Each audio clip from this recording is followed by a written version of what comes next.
Welcome again to Sound Bites from Karate for Mental Health. My guest Peter Jones. You're doing Jiu-Jitsu mainly, right? Primarily, yeah. Primarily Jiu-Jitsu, dipping in Karate, Aikido, Brazilian Jiu-Jitsu, all-round person. And most importantly, a nurse, right? Peter done a great talk today about the safety and injury prevention, which I really enjoyed. And before we start talking, if you don't have his book on the injury prevention, go to Amazon and grab it. It's well worth it. Hi Peter, thank you for joining me. No, thank you for inviting me today. Yeah. Did you enjoy the session? Yeah, yes, very much so, yeah. Yeah, thank you for your talk. How much do you actually put from your work into the martial arts, and how did that change your view on it? The two have run side by side. I got my first black belt in martial arts as I started my degree in nursing. Okay. So the two have run side by side. And as my personal martial arts have evolved, so has my understanding of human anatomy and also teaching physical development. So the two have really run in parallel. So how much? Yeah, they go hand in hand. Yeah. So you've seen some horrendous stuff in your practice. Sure. Hopefully not so much in the dojos. No, sure.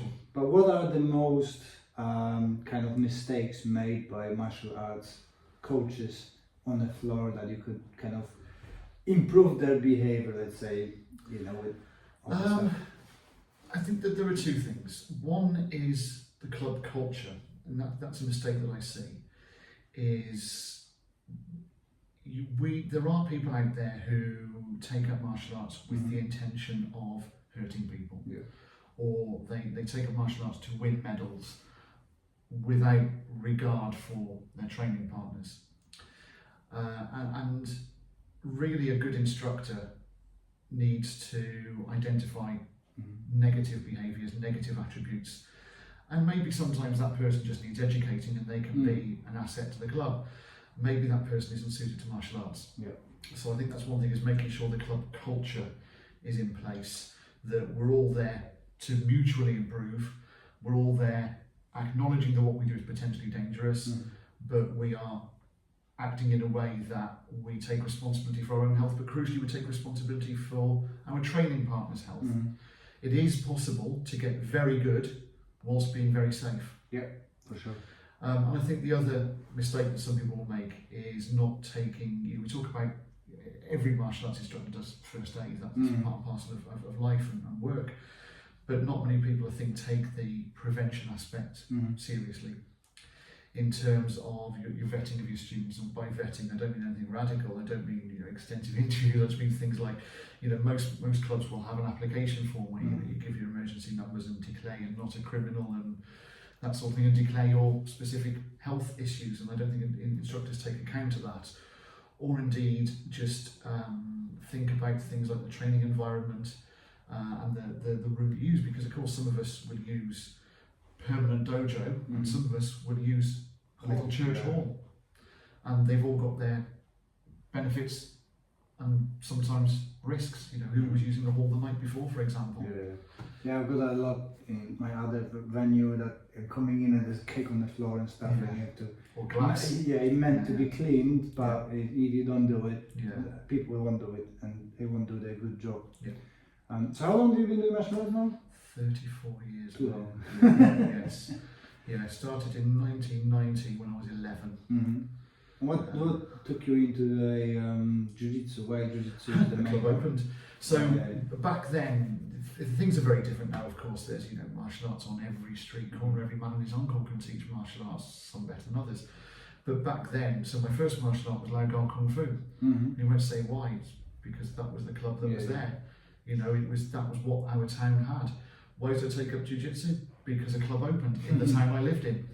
Why did I take up Aikido? Because a club opened right where I was living at university. In latter years, of course, I've sought out specific arts or specific instructors, but that's with the benefit of time, money, a car, a job, the internet, knowing where things are, knowing what things are. But back in 1990, it wasn't like that. Cool. We've been talking about, like, let's go back to the kind of nursing and prevention. We've been talking about a few of students ask about the waivers, and you said that the waiver is really not worth anything if you don't do due diligence and take the safety seriously. So I think most of us, when we have our application forms, will have some sort of disclaimer on there, and I do. And I think, although a student or a parent will sign it, I think it's more a case of you're making a statement to them, as in you need to acknowledge that any physical activity you do, and let's not confine this to martial arts, you know, football, rugby, you'd be surprised how many injuries we get from fishing. Yeah, you wouldn't think it, but you'd be surprised. So any physical activity is going to carry a risk of injury. Now, that's not to say that you use the phrase due diligence. Absolutely. Just because we acknowledge that there is an inherent risk does not mean that you can't be negligent. You certainly can be. The example I gave this morning was if you mop the mats before training and the floors are wet and you don't put down wet floor signs, or you don't advise people, please just give it some time to dry, and somebody comes in and rolls their ankle, then they could say you're negligent, you didn't warn them of that hazard. And indeed, you know, making sure people have got the right safety kit, making sure people are appropriate for the activity. So a person, regardless of a piece of paper, an instructor can very much still be negligent, and that's how legally it would work, is you would be sued for your negligence. I was going to ask you as well, I forgot to ask you on your talk.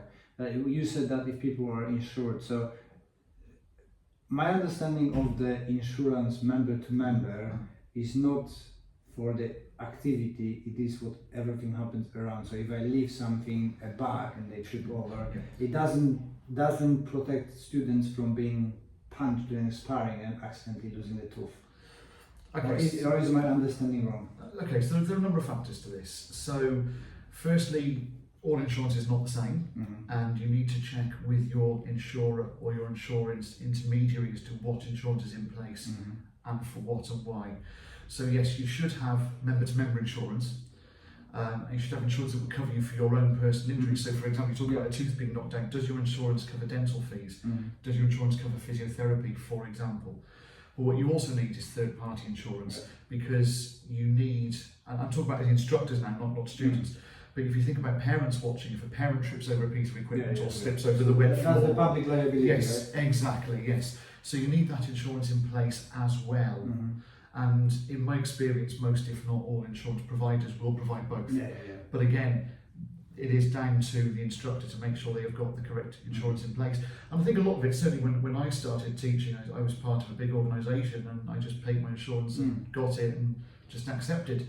And of course now I'm independent, I'm a lot more thorough and a lot more clear as to what it is that I'm getting, and thankfully I'm a part of the BCA now and they are excellent. But that is, advice that I would give to instructors is be sure of what organisation you're with, what insurance is being offered, what it covers, and what they expect. So as an example, as part of the Aikido that I do now, we do Iai-Jitsu, and the insurance explicitly states no live weapons. So whereas in the past you might do Iaido with a live blade katana, and now I've had to buy myself a dull blade. No, not bokken. We still use katana, but for insurance it's got to be dull blade. I think by law as well, isn't it? I don't know. In honesty, I don't think so. I keep seeing the arguments on online. Some people are kind of what do you call it? I lost the English words. Sure. The law on weapons does keep changing in light of life events or world events, and without going into detail, I do wonder if we're about to face new laws on crossbow ownership, for example, because of a recent high-profile, very nasty case. So the law will keep changing. I'm not a lawyer. I'm a nurse. I'm not a lawyer. My understanding is, if your insurance allows it, then yes, live blades could be brought into class legally. As long as there's justification of doing an appropriate art and used in an appropriate way. But again, please check with your solicitor or your insurance, not with the nurse. Cool.